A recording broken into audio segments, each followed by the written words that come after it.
it is I, Tantus Naraban Dracovin, Lord and Emperor of the Dracovin Empire, and welcome! It is time to continue our discussion on Pathfinder. We were talking about special combat actions, and in particular right now, combat maneuvers. So today I'm going to finish up combat maneuvers and finish up a few more of the special combat actions.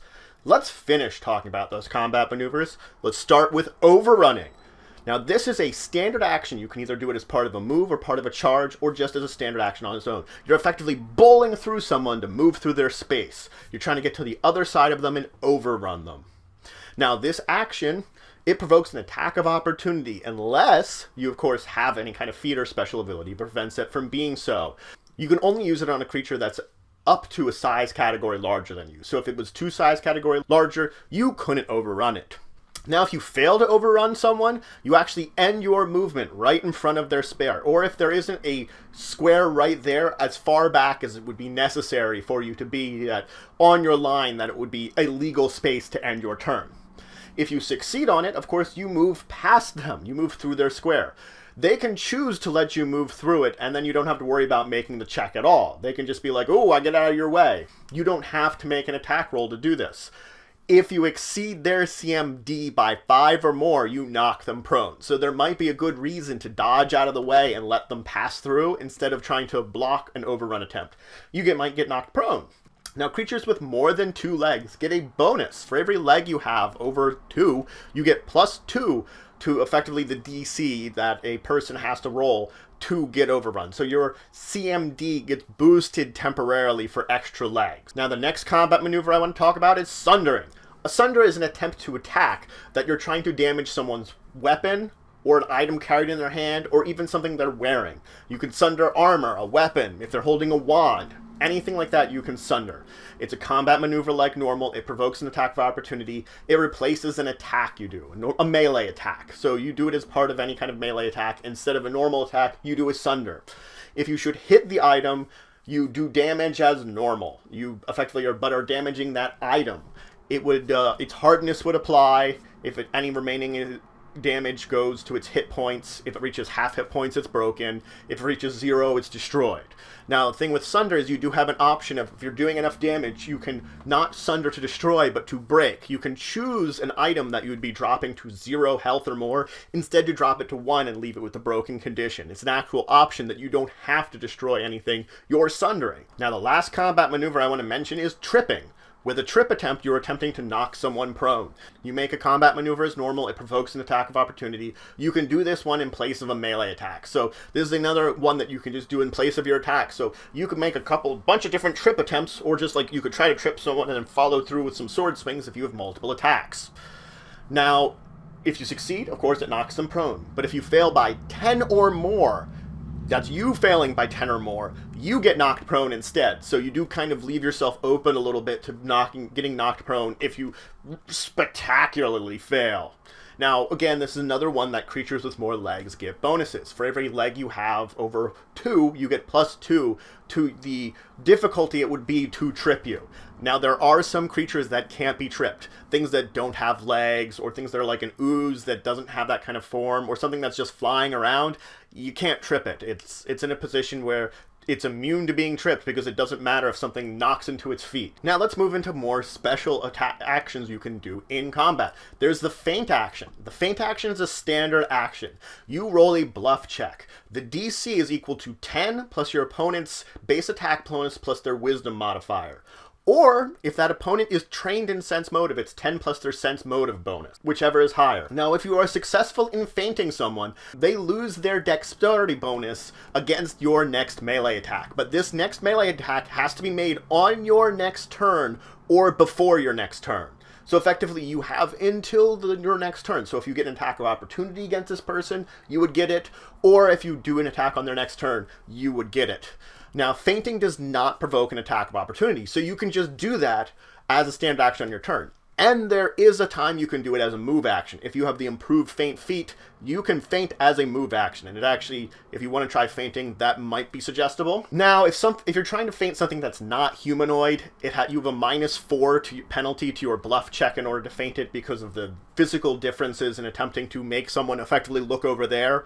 And if something has animal intelligence, meaning if it's intelligence of 1 or 2, you also have a -8 to that. If it's got any more than a 2, you don't have to worry about that penalty.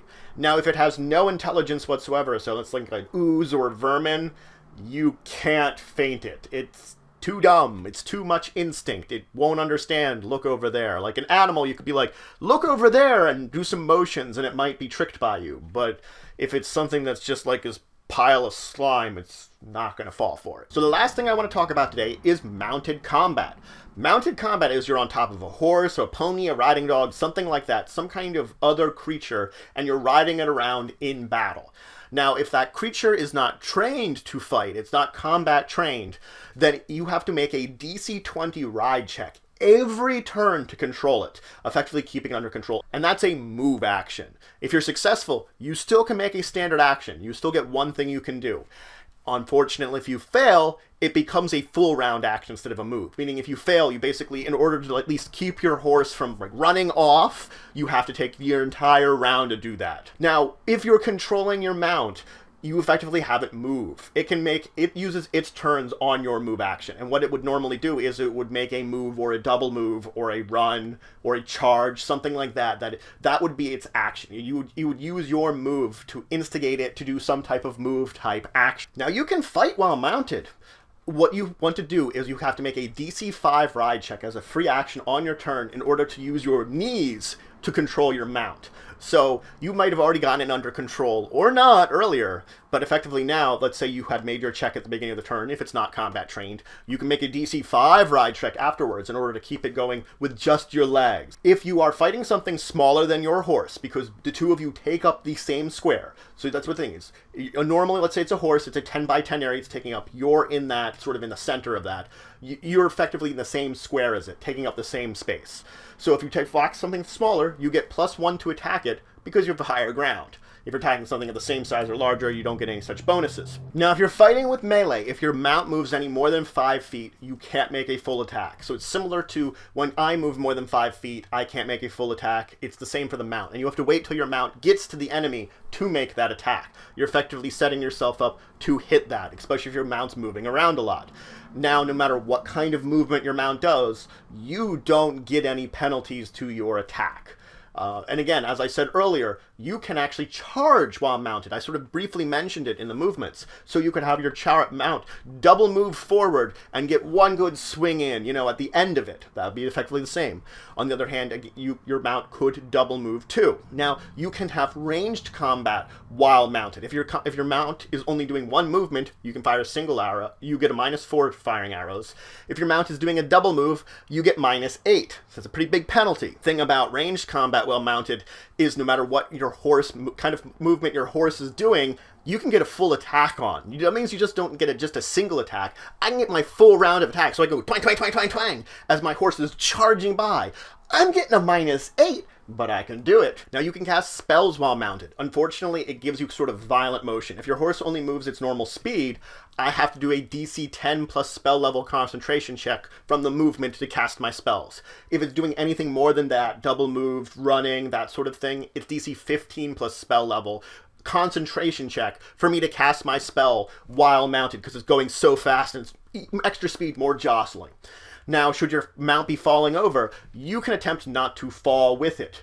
You effectively can do a DC 15 ride check to quickly dismount your horse. You wouldn't take the 1d6 falling damage and fall prone with your horse. So normally, let's say your horse is being knocked over through tripping. You make that check. You see if you sort of safely land off it, quickly leaping off of it, or like it, you fall flat on your face. Now, if you go unconscious, you actually have a chance to stay in the saddle. You have a 50% chance to stay in the saddle of the horse, or a 75% if it's a military saddle. At this point in time, if you fall off, you take a d6 damage, just like if you would earlier with the jumping off and failing.